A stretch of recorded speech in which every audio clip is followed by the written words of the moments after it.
دوسری جانب افغانستان میں تجزیہ کاروں کے مطابق بیرونی دنیا سے آنے والی امداد بہت کم مستحق افراد تک پہنچتی ہے۔ حکومتی ادارے کرپشن اور بددیانتی کے ذریعے بیرونی دنیا سے ملنے والی امداد کو بہت سی رکاوٹیں ڈال کر غربت اور خوراک کی کمی کے شکار افراد تک پہنچنے نہیں دیتے۔ ویلکم بیک ناظرین، بات کریں گے آگے بڑھتے ہوئے۔ عراقی صدر نے گلف کا دورہ کیا ہے، خلیجی ممالک کا دورہ کیا ہے۔ عراق وہ ملک ہے مشرق وسطیٰ کا جو پچھلے تقریباً 10 سے 15 سالوں سے وہ جنگ کا شکار ہے۔ امریکہ نے جارحیت کی تھی، امریکہ نے حملہ کیا تھا عراق کے اوپر افغانستان کے بعد، جس کے بعد عراق کی جو صورتحال ہے وہ پوری دنیا کے سامنے ہے۔ عراق میں بدامنی کی وجہ سے مشرق وسطیٰ میں بدامنی کی لہر پھیلی، اور پھر اس کے بعد یکے بعد دیگرے دنیا نے دیکھا کہ شام ٹوٹ گیا، شام میں خانہ جنگی شروع ہو گئی، یمن میں خانہ جنگی شروع ہو گئی، اور اسی طرح عرب ممالک کے اندر بدامنی کی ایک لہر پیدا ہو گئی۔ اور گریٹر اسرائیل جو اسرائیل کا سب سے بڑا خواب ہے، اسرائیل چاہتا ہے کہ کسی طرح مشرق وسطیٰ پر وہ قبضہ کر لے، عرب ممالک پر قبضہ کر لے، ان کو راستہ ملا، ان کو موقع ملا کہ وہ مشرق وسطیٰ کے اندر اپنا اثر و رسوخ بڑھا سکے۔ لیکن اب صورتحال تبدیل ہو رہی ہے، مشرق وسطیٰ کے اندر نئی پیش رفت ہونے جا رہی ہے، مشرق وسطیٰ کے اندر تبدیلیاں آ رہی ہیں۔ عراق کے اندر جو حالیہ انتخابات ہوئے ہیں، ان انتخابات کے بعد جو حکومت بنی ہے وہ حکومت ایران کا جو اثر و رسوخ تھا عراق کے اندر، دنیا نے یہ بات دیکھی، دنیا یہ بات جانتی ہے کہ عراق کے اندر جو قبضہ کیا، امریکہ نے حملہ کیا، امریکہ نے صدام کی حکومت کو گرا دیا، امریکہ نے وہاں سب کچھ تباہ و برباد کر دیا۔ اس کے بعد جس ملک نے عراق پر قبضہ کیا وہ ملک ایران تھا۔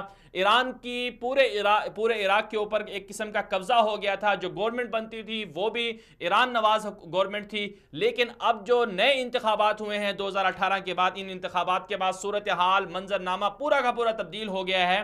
جو نئے صدر ہیں عراق کے برہم صالح، وہ جو نئے صدر آئے ہیں ان کی کوشش یہ ہے کہ کسی طرح سے عراق میں بھی امن و امان پیدا ہو جائے، عراق کے جو مشرق وسطیٰ کے دیگر ممالک ہیں ان کے ساتھ تعلقات بھی اچھے ہو جائیں۔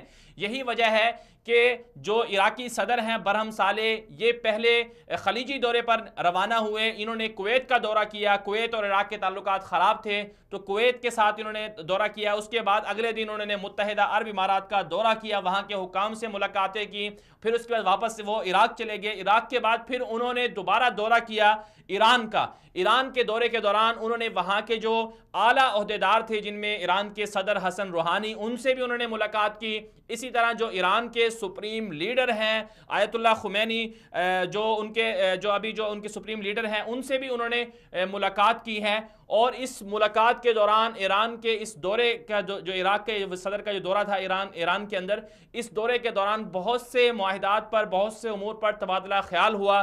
عراق یہ چاہتا ہے کہ کسی طرح سے ایران جو ہے وہ ان کے ملک سے نکل جائے، جو ایرانی ملیشیا ہے جو عراق میں سرگرم ہے وہ کسی طرح سے ایران ان سے پیچھے ہٹ جائے۔ بالخصوص جب ایران کے اوپر پابندیاں لگی ہوئی ہیں امریکہ کی، تو ان پابندیوں کی وجہ سے جہاں ایران کو مشکلات کا سامنا ہے وہیں عراق کو بھی مشکلات کا سامنا ہے۔ عراق ایران سے جو قدرتی گیس خریدتا ہے، اور دونوں ملک جو ہیں وہ پیٹرول کے حامل ملک ہیں، دونوں ملکوں کے پاس جو ہے بہت زیادہ پیٹرول ہے۔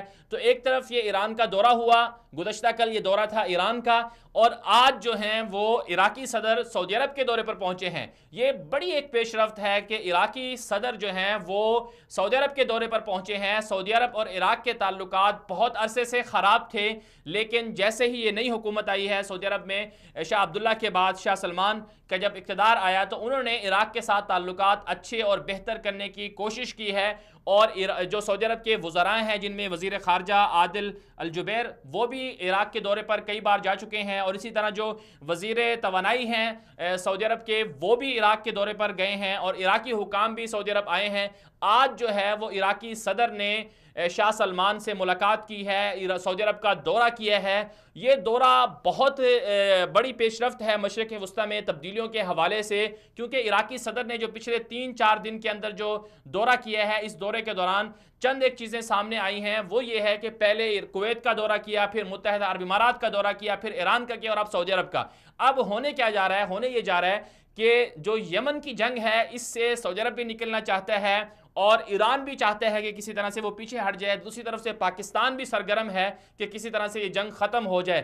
تو اب یہ تو مستقبل بتائے گا کہ کس طرح سے ایران جو ہے، ایران پر پابندیاں بھی ہیں، ایران بھی یہ چاہتا ہے کہ وہ زیادہ جو ہے وہ خطرہ جو ہے مول نہیں لے سکتا، لیکن یہ مستقبل فیصلہ کرے گا، یہ وقت بتائے گا کہ کیا واقعی ایران سنجیدہ ہے یا نہیں. لیکن بہرحال اتنی بات ضرور ہے کہ اب جو مشرق وسطیٰ کے ممالک ہیں وہ یہ چاہتے ہیں کہ ہم باہم متحد ہو کر رہیں، جو بیرونی عناصر ہیں ان کے خلاف وہ مل کر لڑیں. عراقی صدر کا دورہ سعودی عرب اس حوالے سے بڑی پیش رفت قرار دیا جا رہا ہے، بڑا سنگ میل قرار دیا جا رہا ہے، اور سعودی عرب کی جو عوام ہے، عراق کی جو عوام ہے، وہ ایک دوسرے کے قریب آنے کی کوشش کر رہے ہیں. اور یہ عالم اسلام کے لیے بھی اگر دونوں ممالک ایک ساتھ قریب ہو جاتے ہیں، بالخصوص خلیجی ممالک سارے متحد ہو جاتے ہیں اور عراق کے سعودی عرب کے ساتھ اور دیگر خلیجی ممالک سے تعلقات اچھے ہو جاتے ہیں، تو ایک بہت بڑی پیش رفت ہے. اور اس سے پاکستان سمیت دیگر جو عالم اسلام، اسلامی ممالک، اسلامی دنیا ہے، وہ سب کے سب جو ہے اس دورے کے اثرات سے مستفید ہوں گے.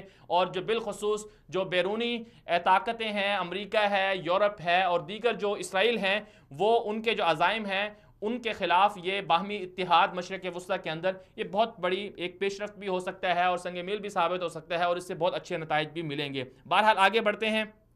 آگے ہم نے بات کرنی تھی، آج ہمارے ساتھ سٹوری ہے روہنگیا مسلمانوں پر جو مظالم کا سلسلہ ہے وہ پچھلے 3-4 سالوں سے مسلسل جاری ہے. روہنگیا مسلمان جو ہیں وہ بنگلہ دیش میں مقیم ہیں. بنگلہ دیش کے کیمپوں میں تقریباً 30 لاکھ سے زائد جو ہیں روہنگیا کے مسلمان وہ بے یار و مددگار پڑے ہوئے ہیں. سردی کا موسم ہے، بارشیں آتی ہیں، کیمپ ہیں، جھوپڑیاں ہیں، وہاں پر وہ رہ رہے ہیں.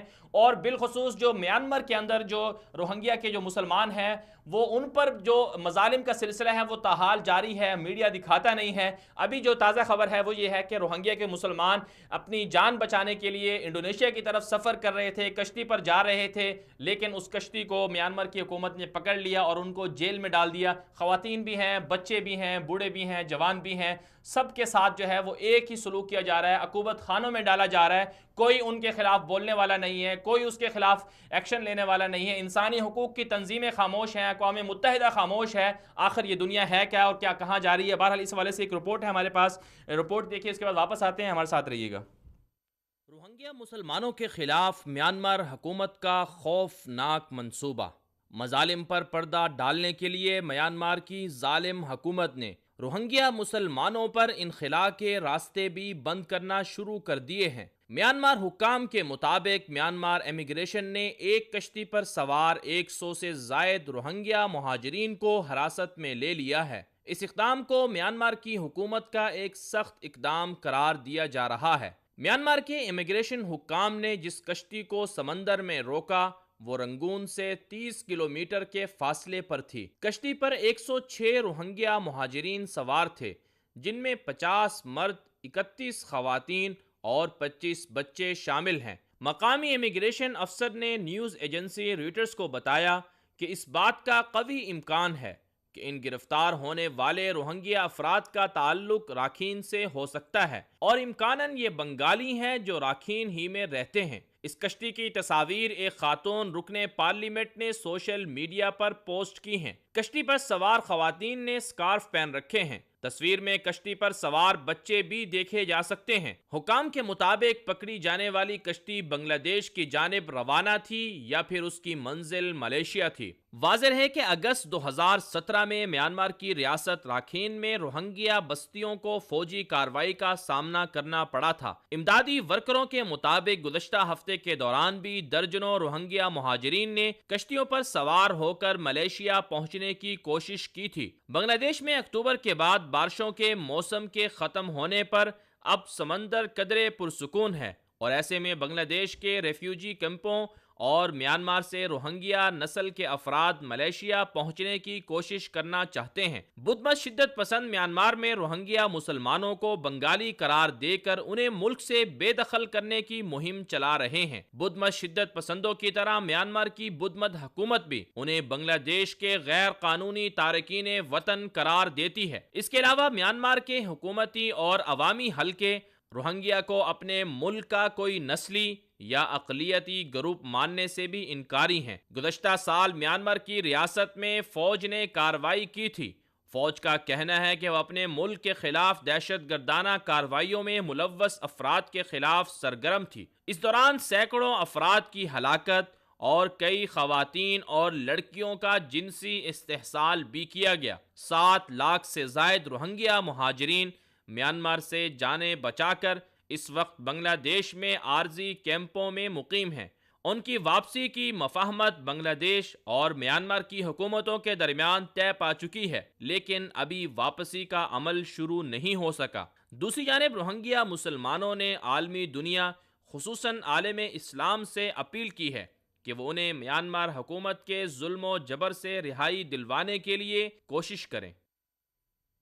ویلکم بیک ناظرین، آپ نے رپورٹ ملاحظہ کی کہ کس طرح سے روہنگیا کے مسلمانوں پر مظالم جاری ہیں۔ میانمار کی بدھ مت حکومت جو شدت پسندی اور مذہبی بدھ مت کا شکار ہے، ان کا یہ کہنا ہے کہ جو روہنگیا مسلمان ہیں یا میانمار میں جو کوئی بھی مسلمان بسنے والے ہیں وہ میانمار کے شہری نہیں ہیں۔ میانمار کا دوسرا نام برما تھا، جسے برما کے نام سے پاکستان اور دنیا میں جانا جاتا ہے، پرانا نام تھا اس کا، لیکن وہاں کے جو مسلمان ہیں، روہنگیا کے جو مسلمان ہیں، ان پر جو مظالم کا سلسلہ ہے تاحال جاری ہے۔ خواتین کی عصمت دری کی جاتی ہے اور بچوں کو بھی ذبح کر دیا جاتا ہے، اور اسی طرح جو وہاں کے نوجوان ہیں ان کو عقوبت خانوں میں ڈالا گیا ہے۔ اس کے خلاف عالمی دنیا نے ایک وقت تھا، ابھی بھی آوازیں تو اٹھ رہی ہیں، لیکن وہ آوازیں جس طرح سے ہونی چاہیے تھی وہ ویسی نہیں ہیں اور ویسا احتجاج نہیں ہے جو روہنگیا کے مسلمان ہیں جو جس طرح کے مظالم کا شکار ہیں کہ ان کے وہ مظالم جو ہے ان پر جو ڈھائے جانے والا مظالم ہے وہ مظالم ختم ہو جائیں، ویسا احتجاج نہیں ہے۔ بہرحال اس پر کوشش کرنی چاہیے پوری دنیا کو۔ مقبوضہ کشمیر میں جہاں بھارتی مظالم جاری ہیں، اسی طرح یہاں روہنگیا کے جو مسلمان ہیں ان پر مظالم جاری ہیں۔ افغانستان میں امریکی مظالم جاری ہیں، اور عراق اور شام میں پوری دنیا کی جو بڑی طاقتیں ہیں وہ سرگرم ہیں۔ یمن کی جو عوام ہے وہ ایرانی اثر و رسوخ کی وجہ سے اور باہمی جو خانہ جنگی ہے اس کی وجہ سے وہ نتائج بھگت رہی ہے۔ اس ساری صورتحال کا ایک ہی واحد حل ہے کہ جب تک اسلامی دنیا متحد نہیں ہوگی، جب تک اسلامی دنیا بیرونی جو استعماری طاقتیں ہیں ان کے خلاف یکجا نہیں ہوگی، تب تک جو ہے وہاں کی جو مظلوم عوام ہیں وہ پستی رہے گی، جنگوں کے اندر وہ ایندھن بنتے رہیں گے۔ تو اس ساری صورتحال کا حل اتحاد اور اتفاق ہے، اور اتحاد اور اتفاق کیسے پیدا ہوگا؟ اس کے لیے جو تمام مسلمان ہیں ان کو اسلامی اخوت کا مظاہرہ کرنا ہوگا، جہاں کہیں ظلم ہوتا ہے اس ظلم کے خلاف بولنا ہوگا، مسلمانوں کو یکجا ہو کر آواز بلند کرنی ہوگی۔ آج اگر کشمیر میں ظلم ہو رہا ہے تو پوری دنیا کے مسلمانوں کو اس کے خلاف بولنا چاہیے۔ اگر افغانستان میں ظلم ہو رہا ہے تو پاکستان سمیت دنیا میں جہاں کہیں مسلمان بسنے والے ہیں سب کو متحد ہو کر آواز اٹھانی چاہیے۔ اسی طرح روہنگیا میں ظلم ہو رہا ہے تو اس کے خلاف بھی سب کو متحد ہو کر آواز اٹھانی چاہیے۔ فلسطین ہو، یمن ہو، شام ہو، عراق ہو، جہاں کہیں بھی مسلمان پس رہے ہیں، جب تک مسلمان متحد نہیں ہوں گے تب تک جو ہے یہ مظالم کا جو سلسلہ ہے یہ بند نہیں ہوگا۔ بہرحال آج کے لیے اتنا ہی، اجازت دیجیے، کل تک کے لیے اجازت دیجیے، اللہ حافظ۔